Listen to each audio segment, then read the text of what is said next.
All right, so welcome to the final Eco Living Kitchen workshop. This one is sort of a more open workshop format. We're going to go over a couple things about cooking with scraps, but really we want this to be a chance for us to sort of amalgamate some of the skills that we've talked about, to talk about the workshop series overall and sort of a wrap-up event, and to really discuss where we can go from here as individuals and as a little sort of ecosystem of people who are learning about sustainable kitchen stuff, but then also for ELK, where where we should go next and things like that. So yeah, let's get into it. All right, so there's the overview. We're going to do an introduction. We have a couple of scraps recipes for you to check out, and these are recipes that are just really easily modified for whatever scraps you have in your fridge, as long as you have seasonings. And then we're going to do a quick Google Jam activity to sort of pick your brains about how you use scraps, because scraps are not just for eating. Sometimes they can be used for cleaning or for feeding to animals or all sorts of things. So we want to hear your ideas on that. And then we're going to wrap up sort of this first initial journey of ELK. And we're going to end with a discussion and some questions. We also have a lot of prizes today, so stay to the very end. Throughout, I think we're going to choose some random moments to pause and spin a wheel for the last, you're going to have to correct me here, Shauna, 3-4 ELK kits that have been unclaimed. Yeah, we've got 3 ELK kits up for grabs today. Is that at your house? Because I have one in my car. Oh, we can make it 4. We'll make it 4. The 4 unclaimed ELK kits, and then we have the final prize and a prize that goes along with today's workshop. Yes, so an exciting day. All right, so we're going to do our introduction. Most of you already know all this stuff, but we would like to acknowledge that we're located on the unceded ancestral and current lands of the Kitley people, the people of where the 2 rivers meet in what is now known as Prince George. And we're honored to work and play here and get to do amazing work like ELK with all of you here.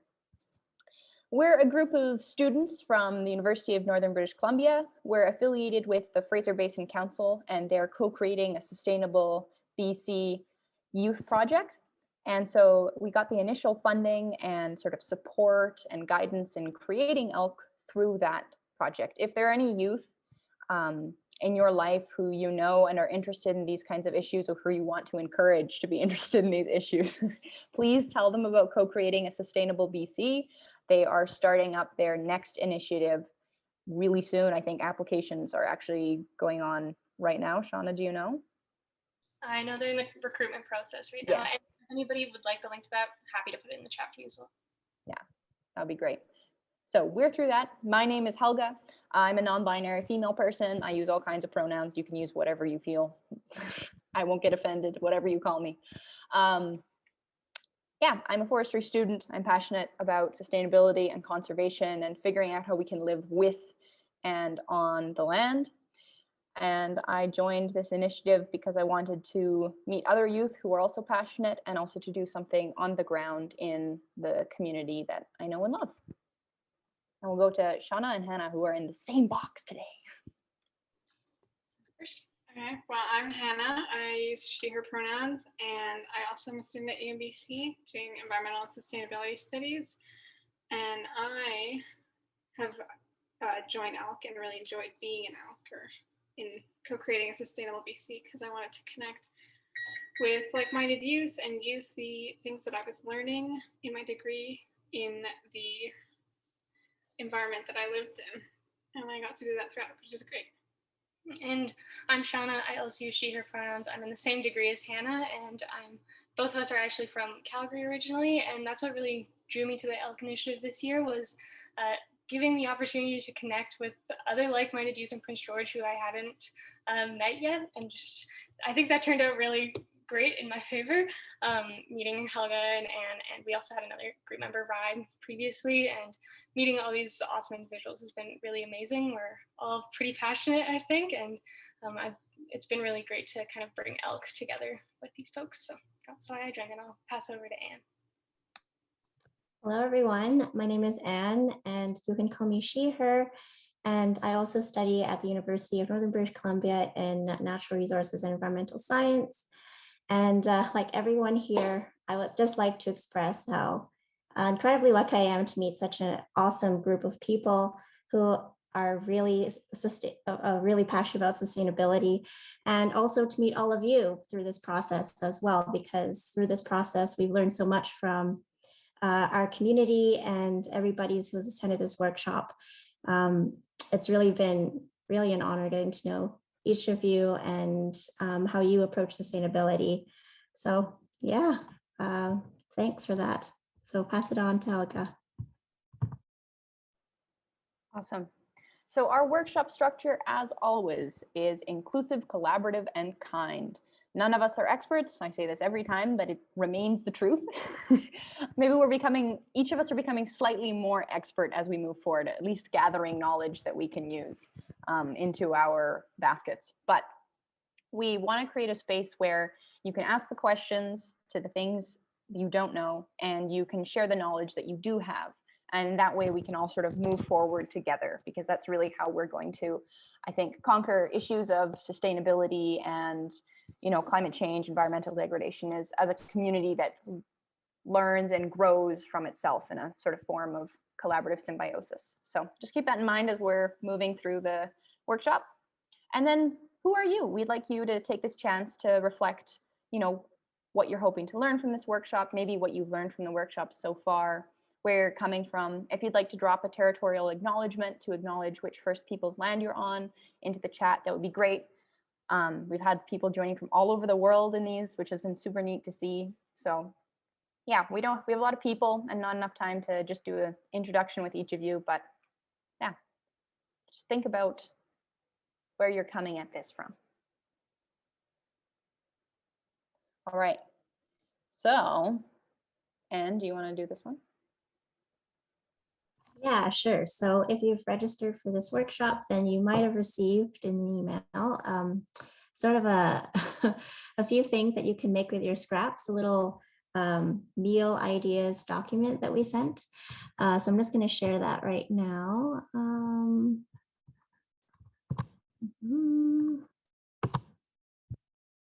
Oh,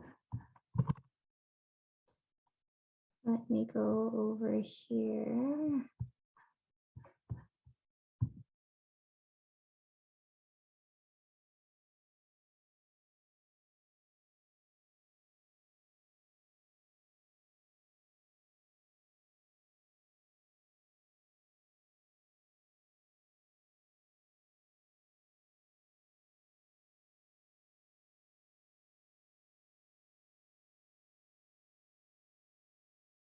Okay, sorry about that. I actually don't have two monitors like I usually do, so it's taking a little bit longer.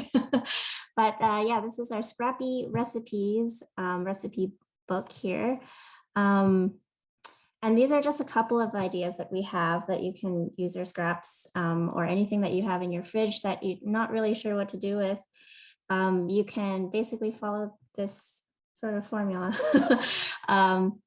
So one really easy thing to do is curries, another is stir fries, and then you can make a stew or a peeling cake. And I'll let Hannah explain the last one because she made that one up.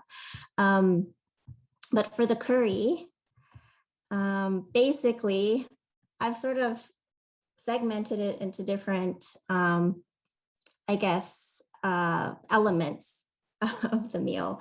So there's the fillings. So things like vegetables that you have on hand, like potatoes, carrots, broccoli, anything that you have in your fridge are like fillings that you can put in your curry. And then you have proteins. So you can put in chicken, tofu, beef, lentils, beans, even eggs, anything that you have as a source of protein. And then this is what I call the creamy stuff.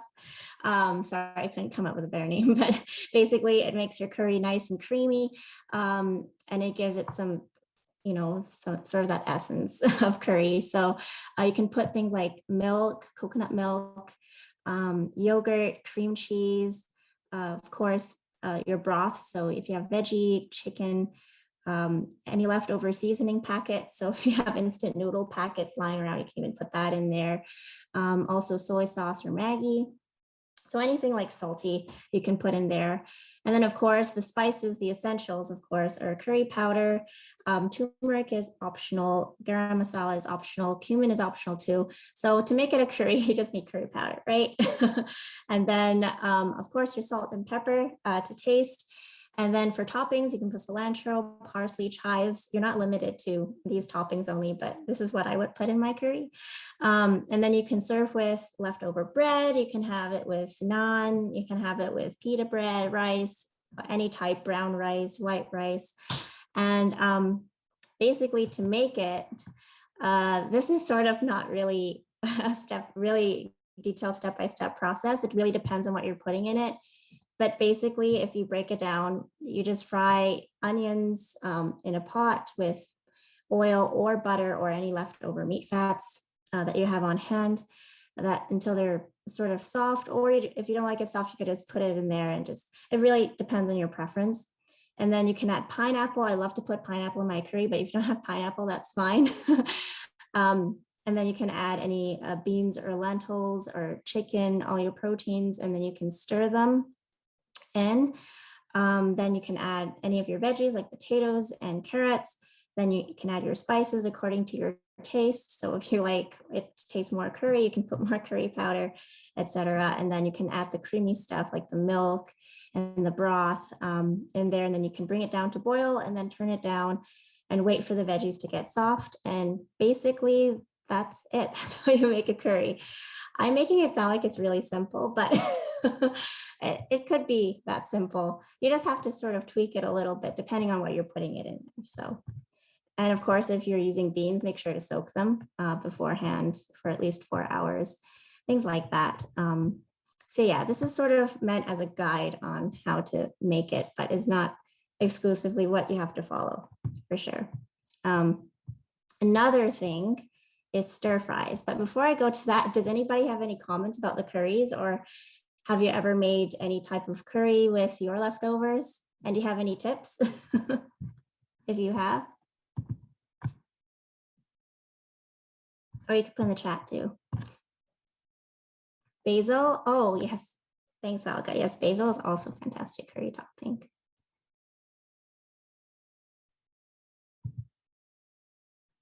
Okay, if not, I'll move on to the next recipe. So we have stir fries. Of course, stir fries are like a classic, especially for students who don't have any time. It's really nice to just put things together in oil and just like stir it around, and then you have a meal. So in order to make stir fries, basically you can use anything. And instead of like having broth or, you know, any water and milk, all those things, it's basically dry.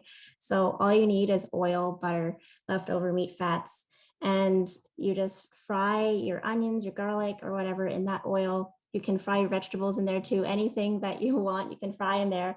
And then to make it have like that saltiness, you can put in soy sauce, Maggi, hoisin sauce, barbecue sauce, Worcestershire sauce, basically anything salty. You can even put peanut butter in there.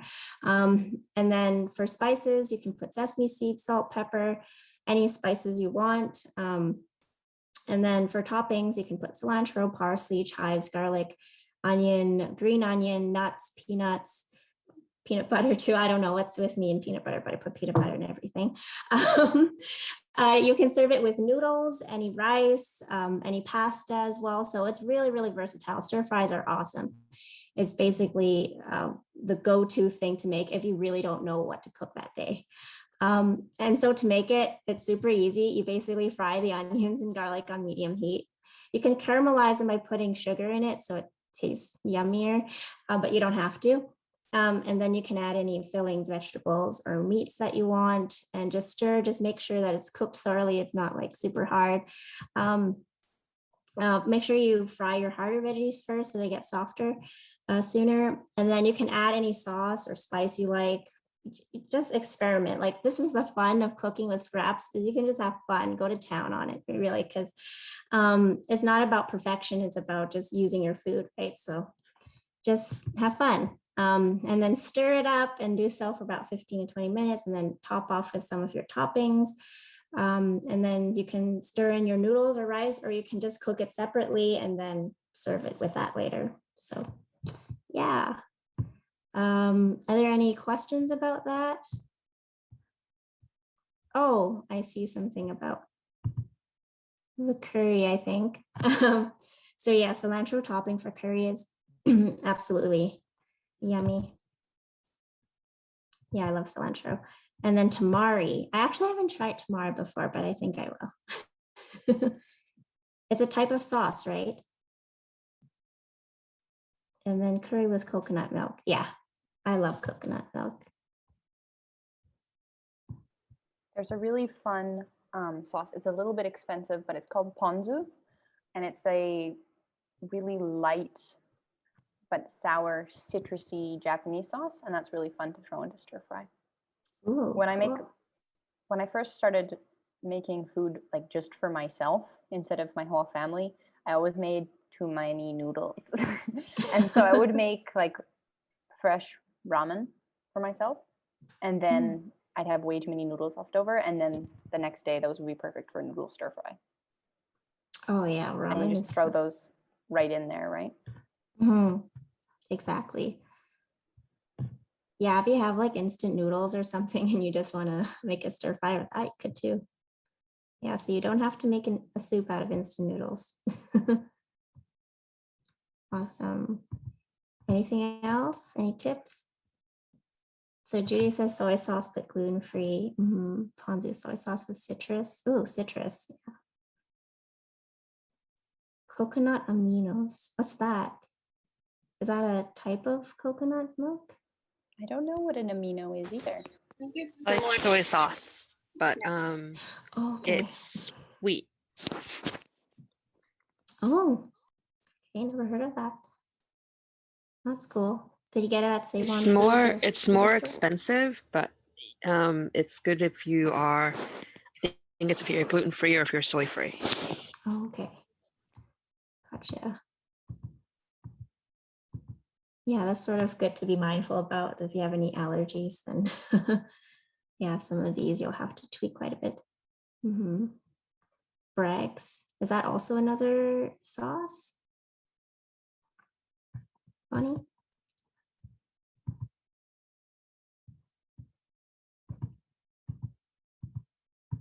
Oh, it's a brand. Okay. Yeah, sorry, I'm super ignorant about sauces because basically I just have two sauces that I use. Just one soy sauce and I think I have sesame oil. And then what other sauce do I have? Oh, I have Maggie. That's it. That's all I have in my pantry. It's terrible. So yes, I will definitely expand my taste. Thanks guys for the tips. It's a brand of coconut aminos. Okay, cool. Apple cider vinegar. Oh, yummy. Cool. I definitely give that a try. And then we have stew here. Basically, it's the same as a curry, except you just put different spices. So you put thyme, rosemary, and oregano. You can put paprika, bay leaves as well, but basically it just has a different taste than curry, but it's exactly the same process, plus minus, but yeah. So yeah, you can make a stew, just put different spices, and you have that. Are there any questions about any of these things or any suggestions? I haven't made the stew a lot, actually. I just looked up how to make a stew and I just realized it's just adding different spices. So.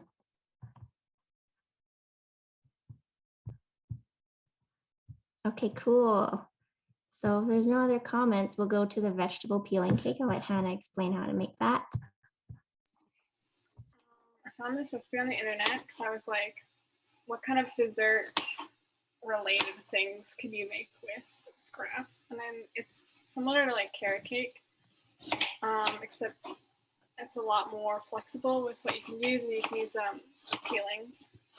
Currently have a jar of sweet potato and zucchini peelings. You can use parsnip, I think, carrot. I'm sure you can use like apple or any kind of peelings really, except maybe like onion would probably be gross. And then you blend it up, and then there's regular cake ingredients, mix it together, and you make cake. And it's supposed to resemble carrot cake, but you're using like leftover peelings instead of, a lot of the time you just throw them out if you're not gonna like save them for stock or something. I thought that was just a creative way to reuse them, especially when you throw them out a lot. You don't know what else to do with them. Yeah, and just on the note of stock as well. So yeah, currently we have these 2 jars living in our fridge of our scraps. So one does include the onions. And so one of our practices is just for all those kind of leftover scraps, whether it's the top of onions, like the one I just cut, gets put in that jar. And then once we have a full jar, we just boil up a pot of water, put all that in there, add just kind of a mix of seasonings that we think will taste good. And then for us, we typically use it for risotto, actually. So instead of buying a carton of stock to make risotto, we just use our own stock. If you're making a stew, you could use the stock there for some extra flavor. And then for your other peels, you can turn them into a cake. So lots of really easy uses there. Cool. So what are you making, Shauna and Hannah? Out of curiosity. So in our house, we have I guess it's kind of become a tradition, I suppose. We also have our roommate Tavia here with us this evening. So yeah, every Saturday we make a meal together, and since the new year, we've been doing a different country each week. So this evening, we kind of looked at what was in our fridge and was like, okay, what could we make out of this? And then what country does that match with, instead of looking for a country and then going to the store and buying other things that we didn't already have. So what we landed on for this evening was actually shakshuka and potatoes. So we're saying that this is from Tel Aviv, so it's doing some Israeli food this evening. So yeah, we're doing shakshuka. I think for anybody that doesn't know, it's basically like a simmering of tomatoes that you poach eggs in. And then with that as well, we had some leftover baby potatoes from when we were camping a few weeks back. So we're just roasting those up as well to eat. So yeah, that's what we're making this evening.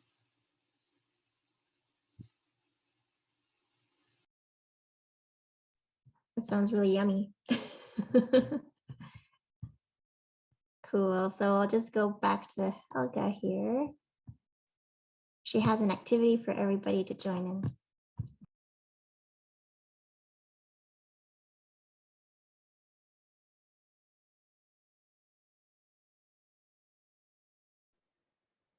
All right, yes, so I'm calling this the thought pot, because what we're going to do is we're going to go on Google Jamboard, which we've done in the past. And I'm going to put the link in the chat. I know that not everyone was able to access it last time, but I can. And so if you put your thoughts in the chat, if you can't access the Jamboard itself, then I'll put them in the Jamboard, and Anne will screen share the Jamboard so everyone can see them going up there. So everyone's ideas will be in there, whether they can put them in themselves or not. So what we're going to do with this is we have 3 Jamboard slides, and we're going to take the scraps that are each of our different ways of dealing with kitchen scraps and put them into this pot. So we'll create a little thought pot of ideas. It's reminding me a lot of when I went to Japan and had shabu shabu, where you sit around a table and everyone orders different kinds of things to put in a certain broth. It's a really sort of community style meal. So the first question is, what are your most common scraps? So we're going to sort of build up. First, we're going to look at what we produce the most of, and maybe some things that we find particularly challenging to get rid of. And then after that, we're going to go to, what do you currently do with your scraps, or what maybe you would like to do with them. I'm going to hop over onto the Jamboard so I can type things in. Carrots, potatoes, zucchini. Yeah, all those things that you have to peel, right?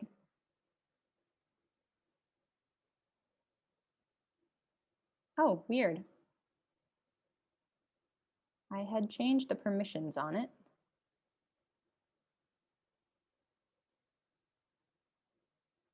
Okay. Let's do this. So that was carrots. Potatoes.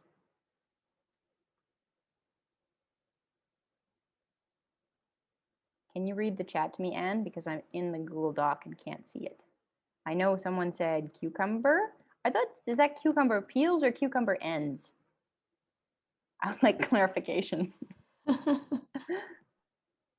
Both. Both. Okay. Oh, and also Judy says kombucha melons. Demi says green tops of onions, eggshells, and carrot peel.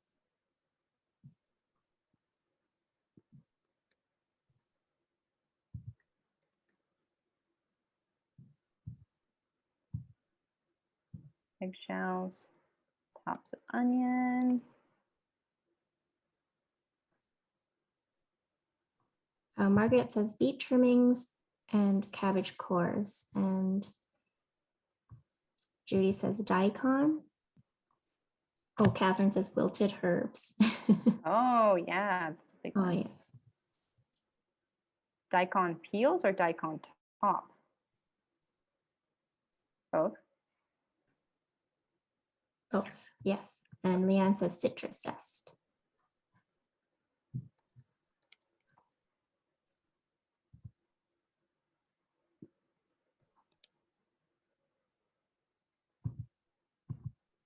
I'm missing one.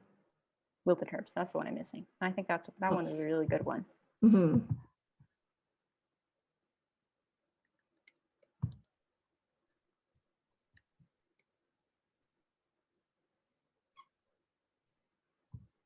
Oh boy. Our pot is filling over, everybody.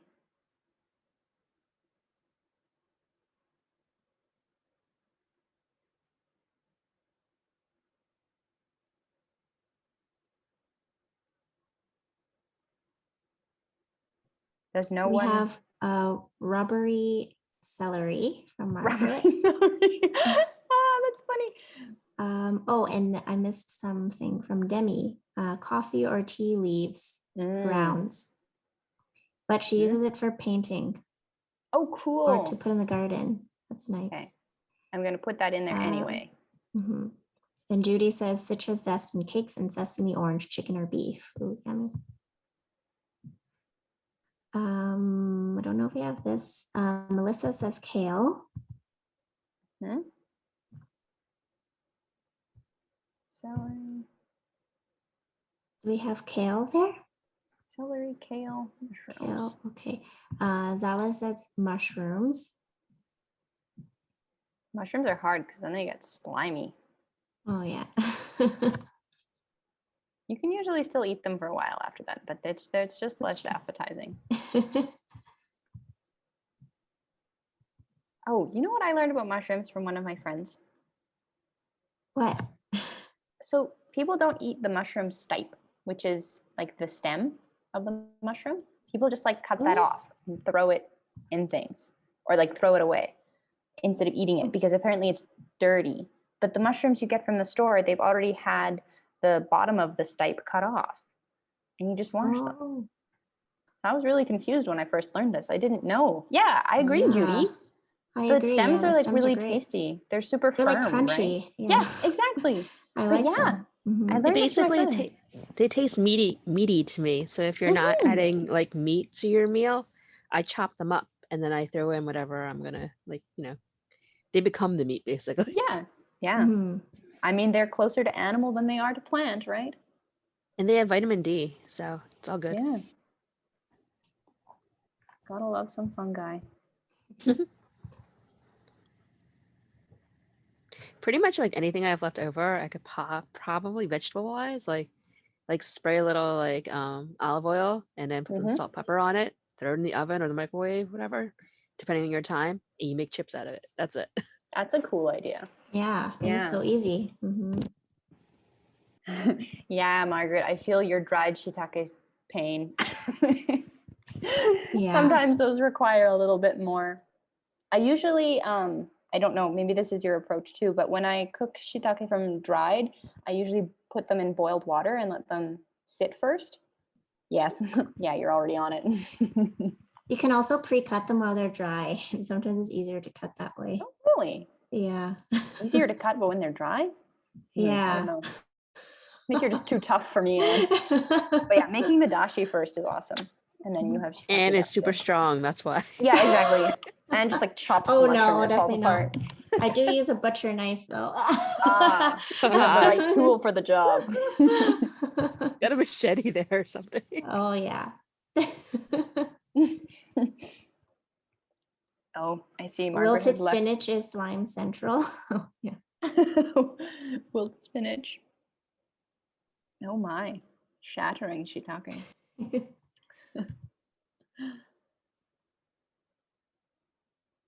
I'll put wilted spinach in here. Even my cleaver. It's interesting. We have eggshells, but I notice a lot of the leftover bits are plants, right? Like that's the majority. Mm-hmm. No one is saying like leftover bones or things like that, which is really interesting to me. Yeah. Or you guys that's just pretending you don't eat meat. It's okay if you do.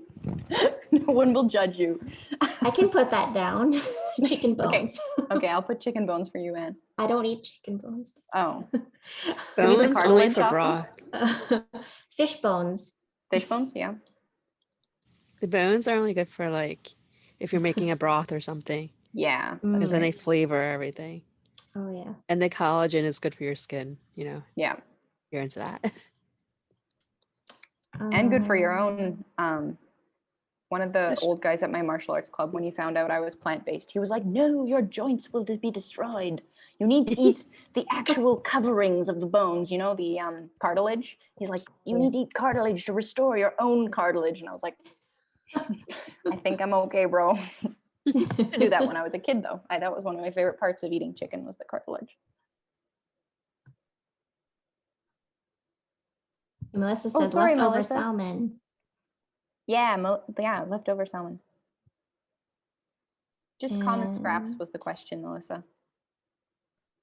And Demi says a moldy remains of a pre-packet salad. Well, I think if it's moldy, Oh. I don't know what you can do with it. I think No, that- because then you can die. You can die from Yes. that. That you need I to hand forgot. over to the bacteria. Yes. I forgot. Put in your compost. Cheese rinds. So when you're making soup, if you have like a Parmesan cheese rind or Oh, yeah, that's great. Yeah. it adds umami to your food. Mm-hmm.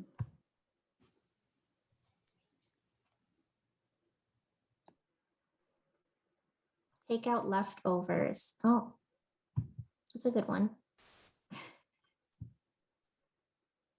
So like leftovers from takeout. Mm-hmm. Mm-hmm.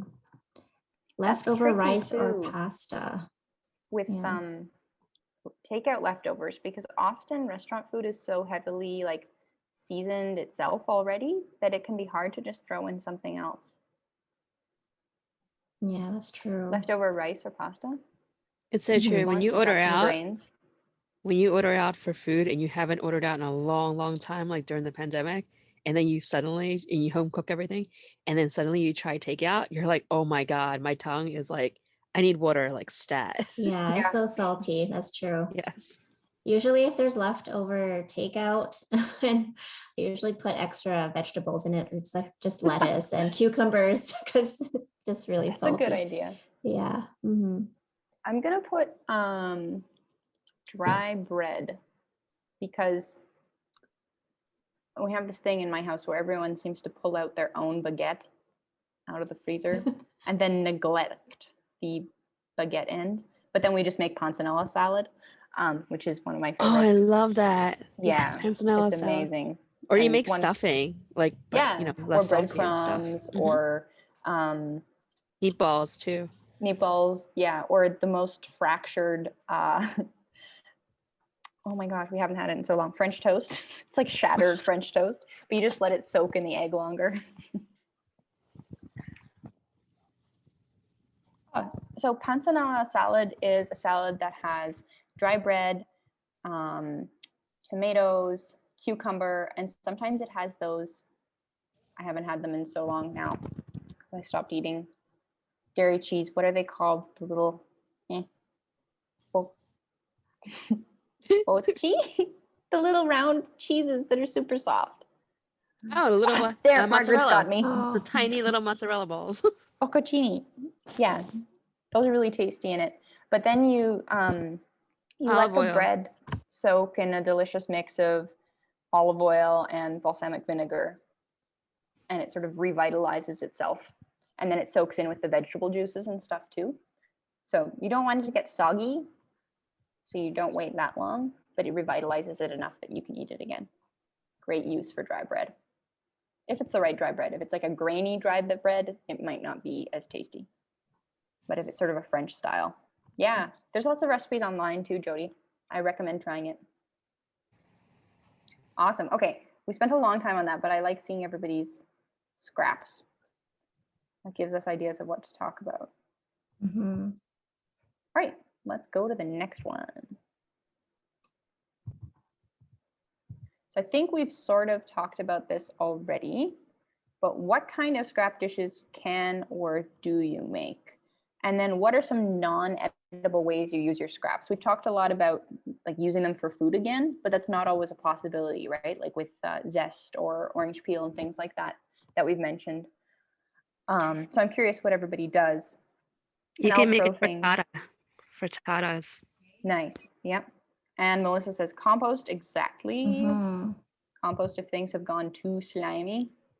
You can take all your citrus peels, put them in a container, and then pour vinegar into there and let it soak for 2 weeks. And then it becomes an all-purpose cleanser. Ooh. Oh, nice. Yeah, actually, when I was little, we used, whenever we squeezed lemon, my mom would always put it on my armpits because she's like, you stink. And this will help you not stink. And so that actually sort of helped too. I sometimes do it when Cool. I have any lemon. Just put on your armpits as like a deodorant. You know, you know how sometimes you get like dry, wrinkly elbows? Yeah. Uh-huh. Yeah. My mom used to put her elbows in lemons that had been squeezed out after they've Oh. been squeezed out. And then that gets rid of what we used to call when I was a kid, alligator elbow. Oh, that's Yeah. cool. It's I'm an gonna try. it's an exfoliator because of all the acid. Mm-hmm. So instead of Mhm. paying $200 for a jar of cream or whatever, you can use that. And you can also use the citrus rinds, like lemons usually.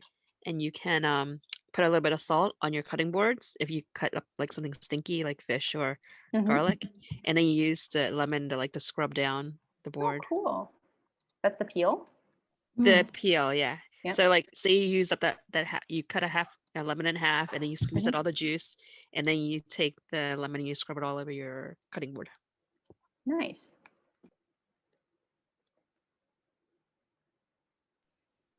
And in your garbage disposal too if you have one of those.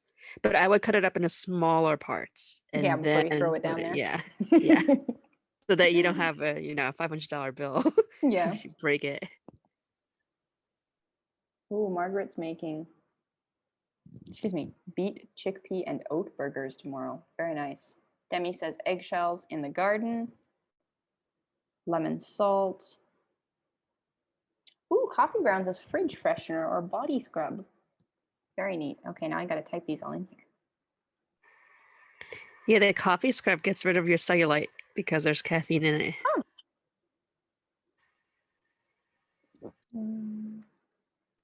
It makes a good lip scrub too. Puckers up your lips. So you can get Sounds like terrifying. Isn't it scary how strong coffee grounds are? yeah, like Angelina Jolie lips without surgery. Really? Wow. It's the caffeine. Wild. Pump everything So up. interesting. It's a little scary. I don't know how I feel about that one. It's a funny thing. Like, there's a company called Fresh, and they make a lot of beauty products. And basically, that's what they do. They put like coffee grounds into like a sugar mix. Ta-da! $56, please. Wow, and you can make it yourself. And I'm gonna get you to watch the chat and maybe put things in. I just have to plug in my laptop. Sure, no problem. Thought it would last this time, but I was wrong. Oh yeah, this sort of reminds me too about the pickle juice thing, because I was telling everyone I didn't know what to do with my pickle juice because I have a ton of them. I know you can use it as marinade and all those things. It was suggested in the last workshop, but I also tried to actually clean my kettle with it. So I just put the pickle juice in a kettle and just boiled it just to get rid of all the stuff inside. and it actually worked. So that's what I'm going to use my pickle juice for, to clean my kettle.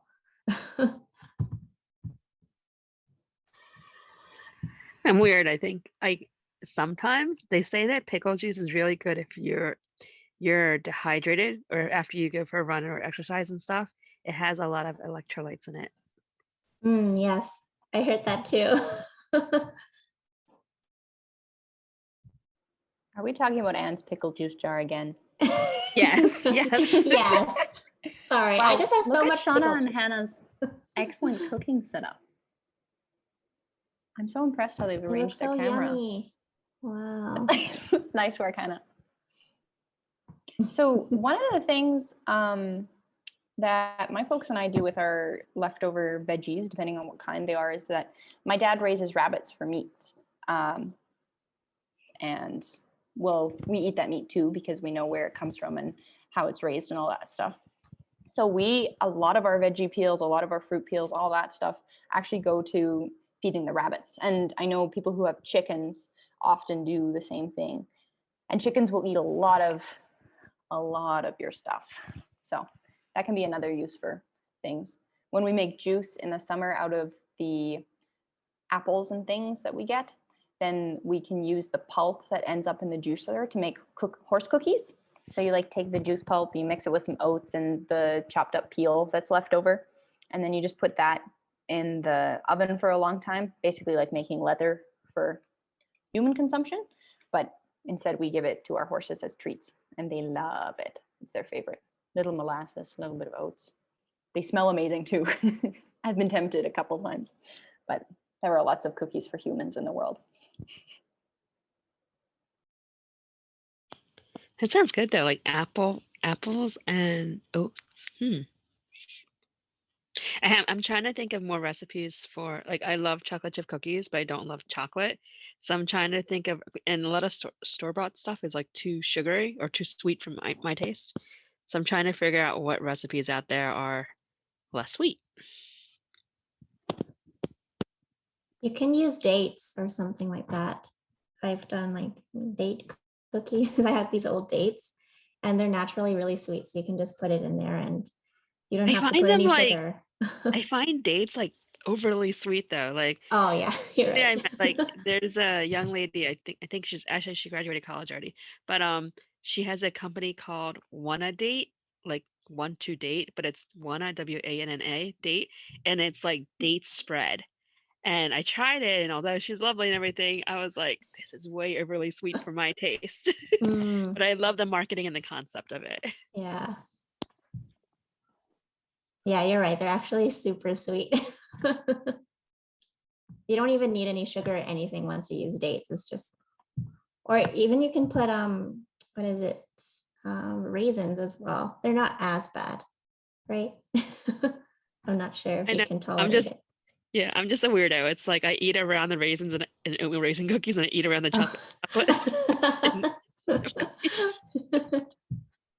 But it's the cookie itself, it isn't sweet enough if I don't add those things in, so it's I need to find a middle ground. I'm the weirdo that looks at a batch of cookies and says which has the least amount of chips in it.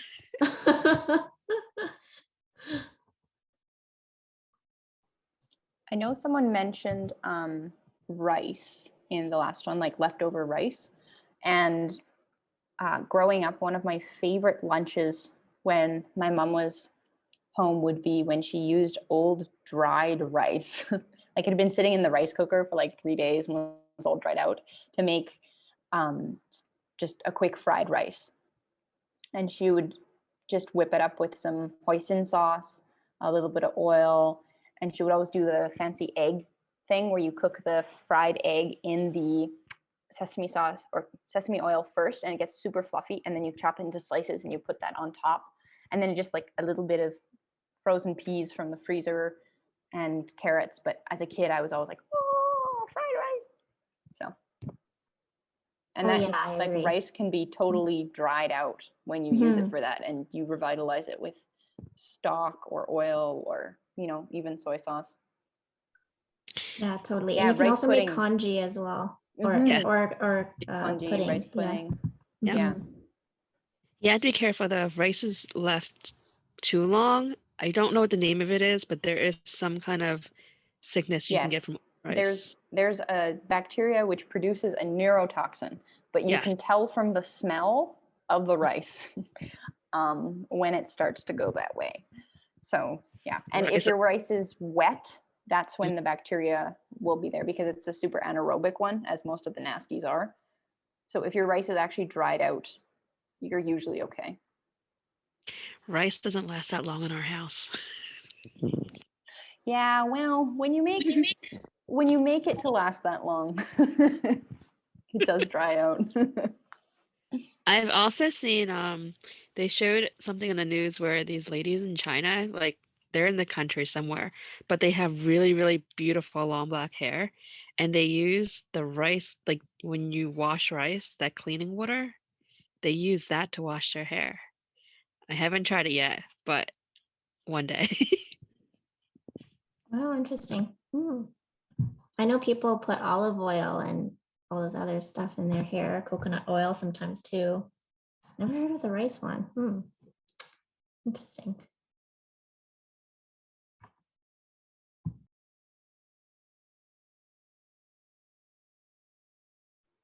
Does anyone have, I feel like we haven't exactly covered all of the scraps that people brought up in the previous slide. Does anyone have any scraps that we should sort of Ooh, how about wilted group think herbs? on? Wilted herbs?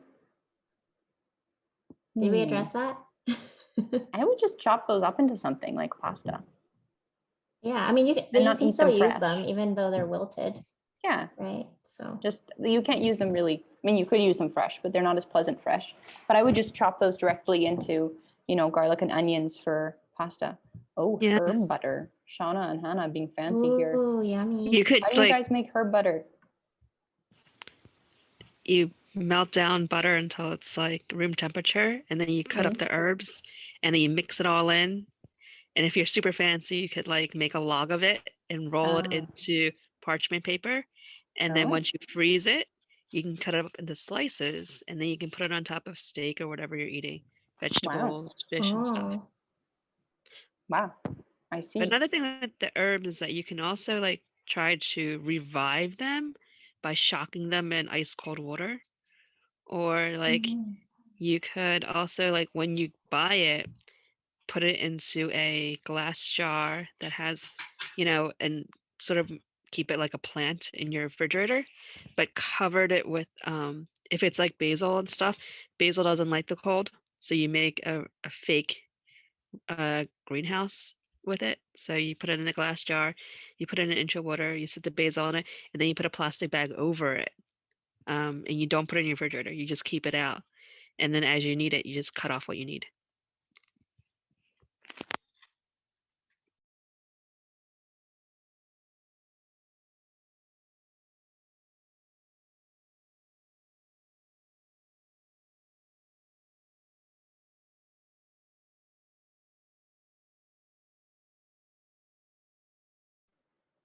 Awesome. All right. Shall we go on to the last one? I think we've kind of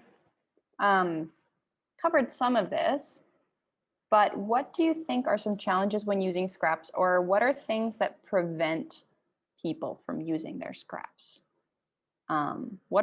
What makes people want to cut off the mushroom stipe and throw it away? How do we convince people that these are things that they can and want to eat?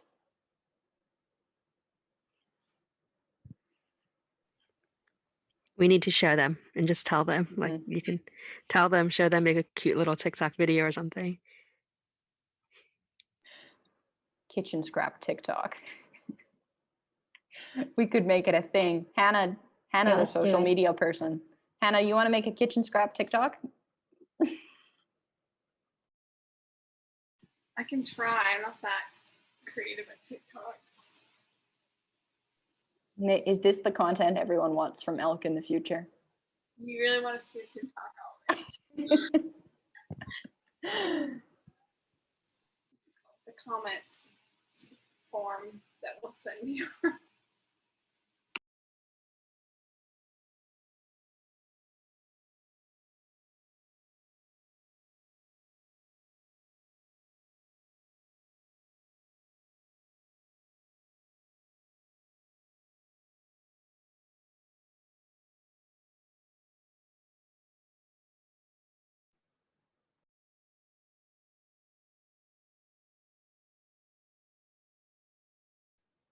Yeah, that's a good one too, Melissa. Sometimes things go bad before you can use them. Absolutely.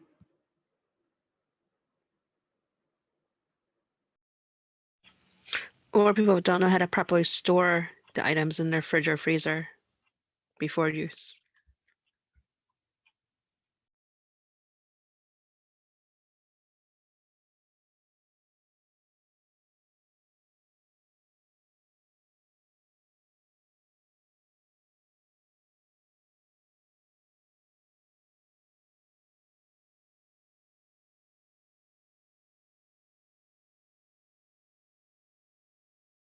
Jody says meal planning. Yep. Camille says unsure of date of item. Should it be the date when storing? And should date when storing. Sorry. Yeah. So then you're more confident to use it because you know when you actually stored it and when you opened it. Mhm. That's true. Sort of like if you have milk in the fridge, then you haven't opened it yet, and then it says, "Oh, it's expired," but actually you haven't opened it yet, so it's fine. Mhm.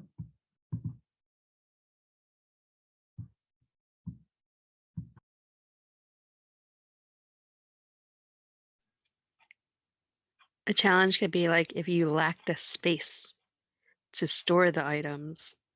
So even though you had the best intentions of doing it, no space. Sorry. That's true. Oh, family cooperation. That's the other thing.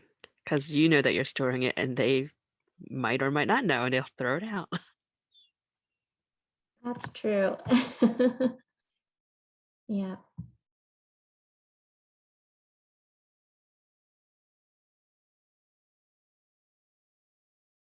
Another thing just might be the stigma of it too. So if you have friends over or you have a dinner party with someone, I mean, would they look down on you if you offered them this scrap food? I mean, well, you cooked with the scraps, but I mean, there's some sort of stigma in using leftovers or scraps. Sometimes it's like, oh, I'm a poor person or something, but it's not about that, right? There's a commercial, I forget who it's for. I don't know if it's for like one of the vegan companies or something, where they have a food truck and they drive it into the middle of some city and they have people taste these foods and stuff. And then at the end, they're like, did you realize that this is made from scraps? Did you know that 40% of the food is thrown out, and wasted?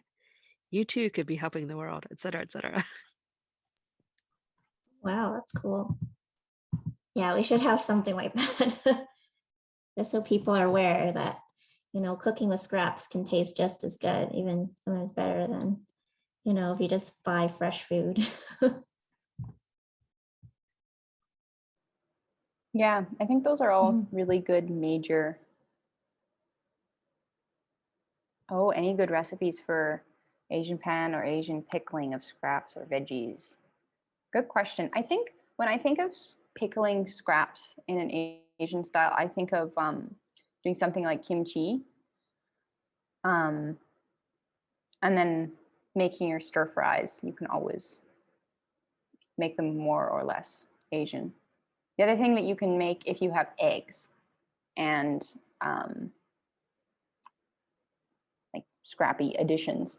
If you have eggs and dashi, which is like Japanese stock, you can make okonomiyaki, which means personal choice, and it's like an egg omelet pancake, which is egg and then cabbage is the main vegetable, but you can make it also with carrots, and then you can just throw in whatever your personal choice item is. So I really like to make that if we have some local eggs hanging around, and then we have maybe a cabbage that's sitting in the fridge after not being completely finished. So that's one of my favorite go-tos.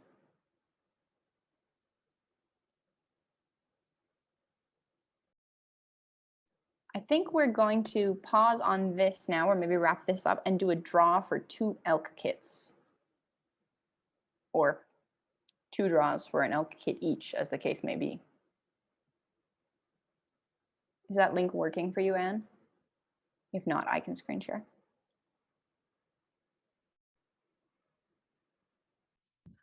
You can screen share, Helga.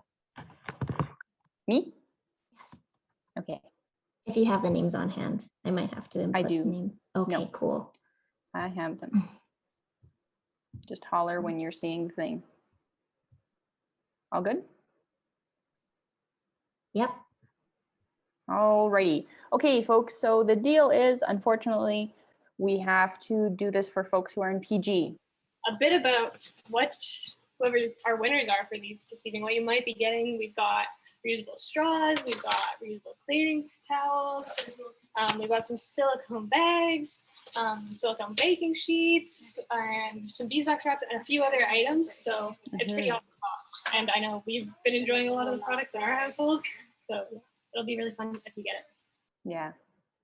No, I think those have all kinds of really excellent things in them. And with no further ado, I shall spin the wheel. It keeps passing people who I know are actually here. Okay. Christine's not here either. I know.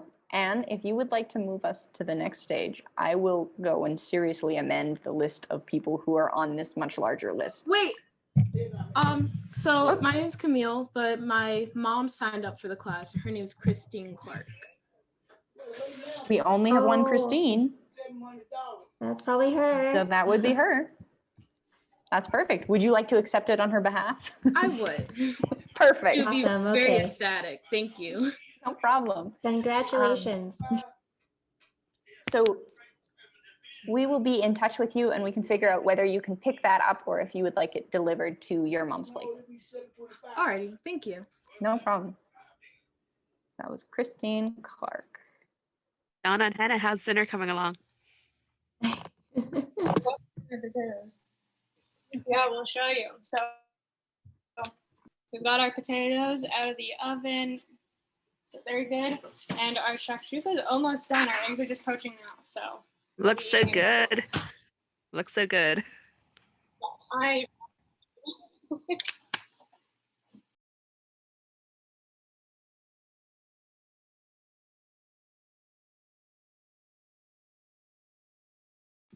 Is anybody else making dinner this evening?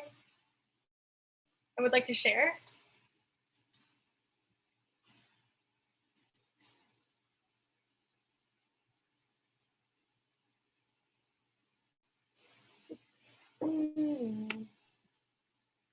I wolfed down like 2 slices of like buffalo chicken breast slices from it was from like last week, but I'm like it was still good. It didn't turn or anything. So Hey, that's awesome. That sounds pretty good.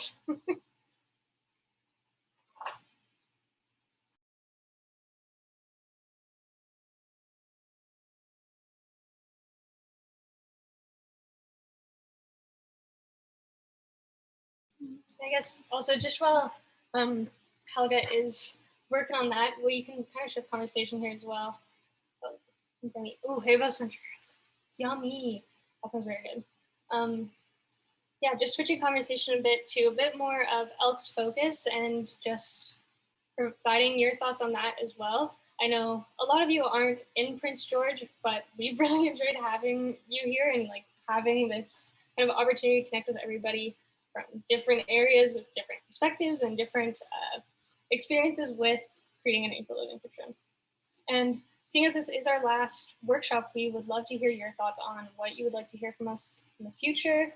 If there's a certain workshop that you've really been wanting to see, or is there's a certain topic that you would like addressed for whether it's creating an eco-living kitchen or something else related to sustainability within your life or in our world. So yeah, our group originally formed kind of just looking to address climate change somehow in our community.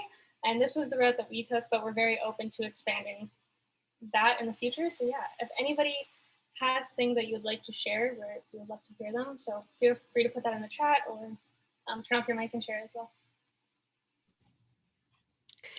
I've been really into organization during the pandemic.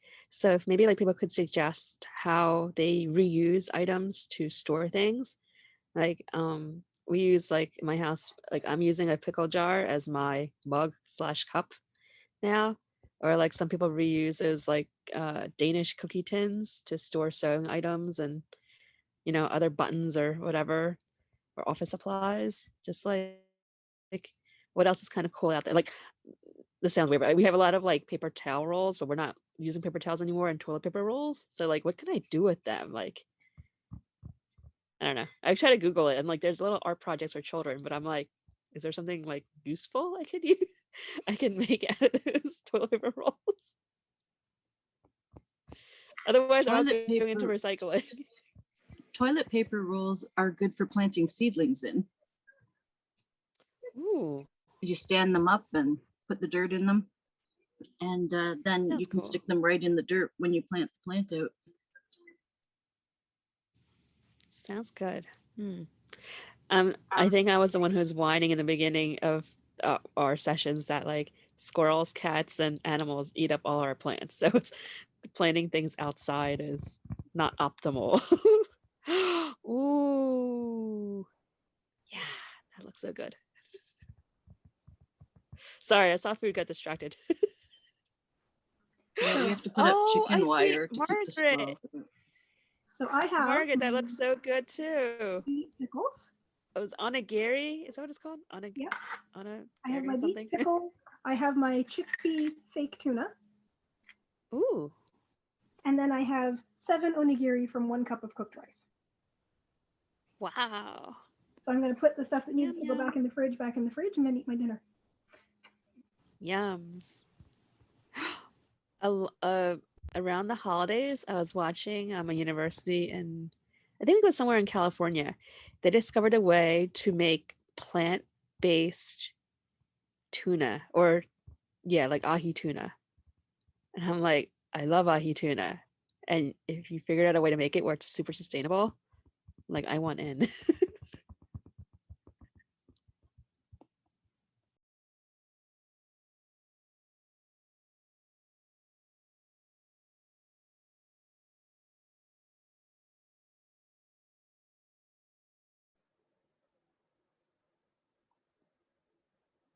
Bye, Demi. We have your contact info, so if you win, we will know. Oh, you're muted.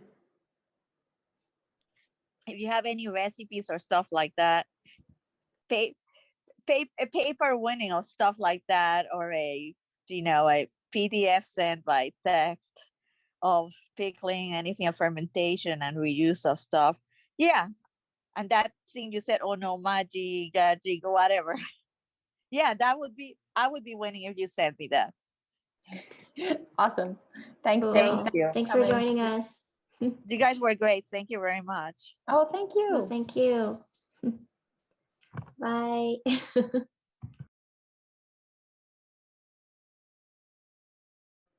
Yeah, so really, when we came up with ELK, I have the names now. Don't worry if you're champing at the bit to get the prizes. Oh, I see something in the chat.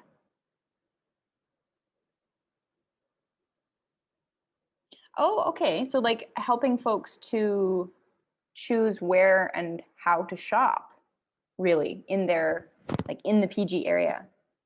Oh, that's a cool idea, Jody. Yeah, I think when we did our shopping one, it was more broad because we didn't know if people will be coming from PG or from Williams Lake. But I like that idea to like go to the market and show people how to shop there, talk about Hope Organics, Birch and Boar downtown, all those kinds of places. We could even sort of go in there and sort of scout it out and then give people our thoughts on price and things like that. Oh, what's the Flash Food app, Margaret? So Flash Food is an app that you can install via Android or iOS. But what it is rather than just having their stuff in the clearance bin, stores can segregate all of the stuff that they have that's approaching expiry into an area near the front of those, can pre-purchase it via the app and then just go collect your food, go to customer service and check it out.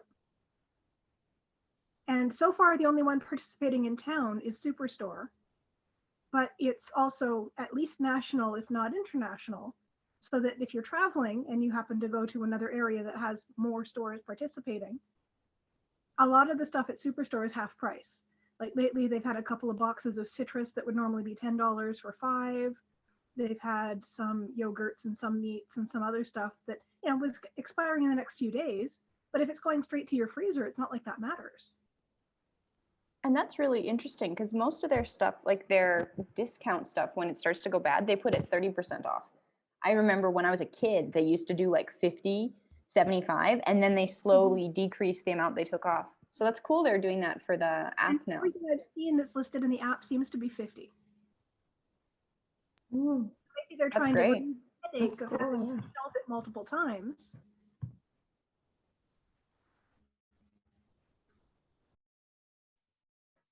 I've got the No, link that's to the awesome. app website, so I'm going to pop it in the chat for everybody because that sounds like a great, Thanks, Olga. Yeah, it would be great great if addition. other stores participated too, not only Superstore. Mm-hmm. Yeah. Yeah. Hmm. Cool.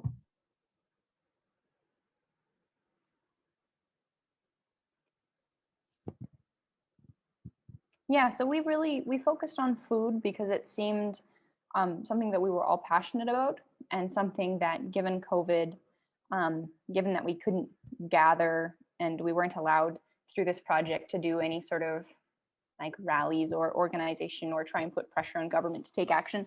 Now that we're sort of not affiliated with that yet or anymore, we could potentially do things like that. But this seemed like a really good way to sort of disperse skills to folks within the community, and then also with our ELK kits to disperse tools, right? So we both the skills and the tools that maybe can help you do them.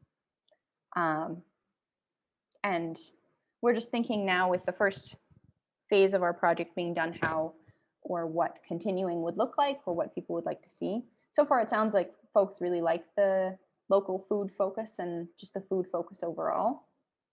But yeah, just let us know your thoughts. We will be sending out a survey after this. So if you don't feel comfortable speaking up here or just want to send feedback to us and ideas to us, feel free to jot it in there. While folks are thinking, I'm going to share my screen again and we can do a couple more draws. Here we go. And fun fact, my little sister's working in their orchard crew this summer.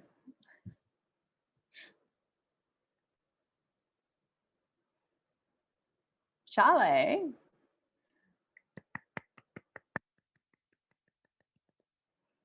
Awesome. I'm actually swinging by Jale's place to drop off some preserves this evening, and I do not have the certificate yet, unfortunately. So I will be seeing you at least one more time, Jale. Or you will hear me at least one more time through your apartment box. Thank you so much. No problem. Thank you. Thank you for attending all of our workshops. It's been so fantastic to have you. I really enjoyed. Good. I'm glad. All right. I was just told that closing Zoom will improve the responsiveness of my computer, but that is not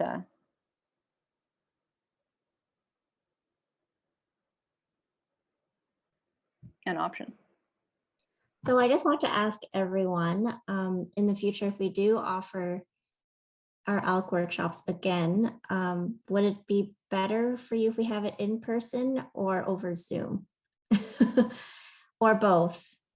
Because hopefully next year and the years after, there won't be a huge pandemic situation. So, but in terms of accessibility, probably Zoom's better, right? Yeah. Okay, that's good to know. Thanks for the feedback. And then another question we sort of had was, how did you hear about our workshops and how can we get the word out there to more folks, hopefully to join us in the future? Did you hear? Oh, through Facebook? Okay, cool.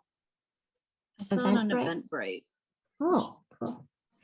Yeah, I think that's how other people, especially from other places not local, like Australia, heard about us too. They probably just went on Eventbrite and just searched for stuff.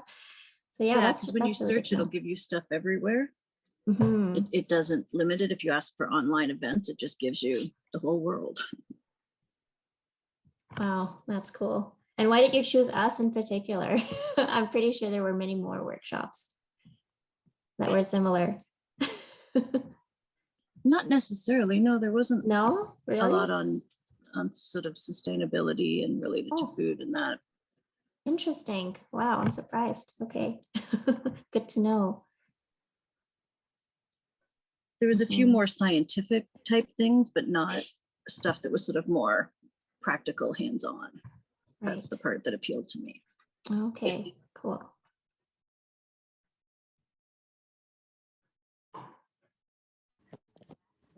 Pretty much anything that has to do with recycling, upcycling, sustainability, and food saving or anything food related comes to me via Eventbrite. They just send you, if you like this, you may like this. And it's all suggested on the bottom. Mhm. Oh, and I think we missed a comment from Sean, who made an interesting suggestion.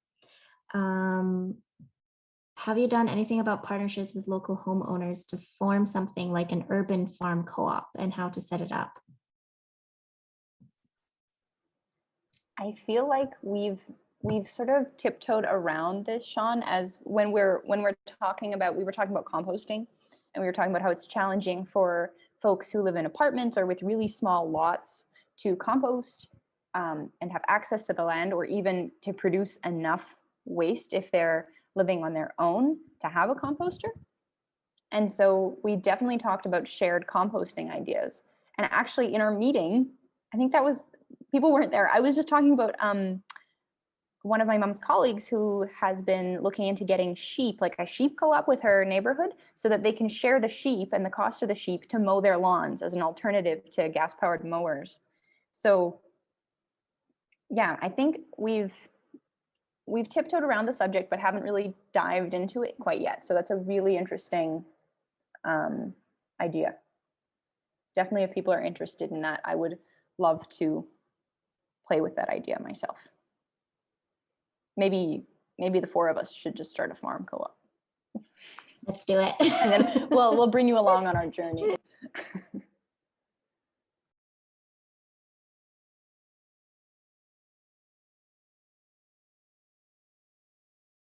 So then to just wrap us up here today, just to say again, thank you so much, everybody, for joining us. Um, I'm putting in the chat right now a link to our feedback form. If there's any thoughts you didn't get out today or something pops into your head afterwards regarding what else you'd like to see from ELK, we'd love for you to share that in the form, as well as just like your thoughts on the workshop overall. Especially if we do opt to do more workshops, it's great to know what people liked, what they didn't like so much, and what worked and didn't work as well. So yeah, that's great feedback for us, and we really appreciate it as we do move forward. And other than that, yeah, stay tuned for our final draw on social media. We'll be sharing out after this workshop a bunch of resources as well when it comes to scraps. Perhaps, I don't know who has the PowerPoint open right now, but if you want to share that slide, we can also show some of those resources. So yeah, there will be a bunch of resources coming out. Thank you, Anne.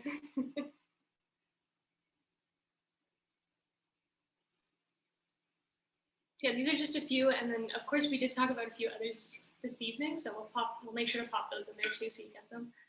So just a few here we do have our ELK scrappy recipes, which you did already receive, but that'll be the email again, and a few others that we found helpful or that we've just seen and heard good things about are pieces like the IKEA Scraps Cookbook, which has a lot of recipes when it comes to scraps. There's also, we'll be sharing a link for cooking with leftover scraps, as well as other ideas for using your scraps. So a lot of those pieces that we did talk about when doing the Jamboard activity. So yeah, lots of pieces to keep you kind of going on this journey. And as you do so, we'd love for you to share with us what you're doing, what sustainable practices you're taking on in your kitchen. So make sure if you're sharing stories on social media to tag us, and we'd love to share that as well with our community. Yeah. Helga, anything that I missed? I don't think so. Thanks for keeping me on time. Without the slides, I got a little bit lost. No, But yeah, no, I think one thing I just like to say is that, you know, we started this to sort of help people out, but at least for myself, it's been really cool and inspiring and sort of encouraging to see what everyone else is doing and to learn from everybody who comes from these workshops. So that's been really fantastic. And we really appreciate the support and the knowledge that you've shared with us. Stay in touch. We're going to take a little bit of I think a break from social media and from ELK, and then recharge and come back at it to forge a course forward. But yeah, thank you all.